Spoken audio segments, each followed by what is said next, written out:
Kış lastikleri her mevsimin lastiği olduğu gibi kış lastiği de yumuşak hamurlu ve yumuşak bir lastiktir aslında. Yazın tercih edilmemesinin sebebi asfaltın sıcaklığından dolayı ve lastiklerin daha çabuk ısınmasından dolayı tercih edilmemesi lazım. Yaz lastiklerini yazın, kış lastiklerini kışın tercih etmeleri daha iyi olur, daha doğru olur. Fren mesafesini ciddi şekilde etkiler. Yani bazıları basit görür bunu ama asfaltın sıcaklığı dediğim gibi arttıkça fren mesafesi de oldukça etkiler ve tehlikeli bir durum olabilir. Bazıları sorun olarak görmüyor bunları. Ama tercih edilmemesi daha doğru olur, daha iyi olur. Lastik ömrünü daha hızlı, daha çabuk bitmesine yazın sebep olur. Dediğim gibi lastiğin biraz daha yumuşak olmasından dolayı ve sıcağın asfaltın verdiği etkiden dolayı biraz daha hızlı biter ve sesten çok da rahatsız olurlar.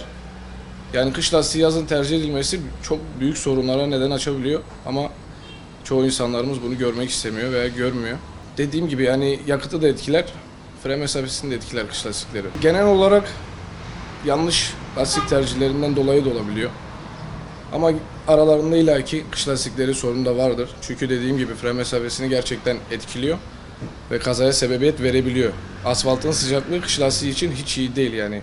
Doğru lastik seçimi için her aracın zaten yük kapasitesi olduğu gibi lastiklerin de aslında bir kimliği vardır. Bu kimliğine göre almaları daha doğru olur. Ama tabii ki biraz daha bütçe meselesi olduğu için bütçeden bütçeye değişebiliyor. Lastik konusunda elinden geldiğince yani insanlarımızın daha iyi markalar almaları daha iyi olur. Çünkü bütçeden dolayı biraz kötü lastikler alabiliyorlar. Ama her lastiğin bir kimliği var. Bu kimliğin de arabalar da o şekilde doğru tercih yaparlarsa hiçbir sorunla karşılaşmazlar.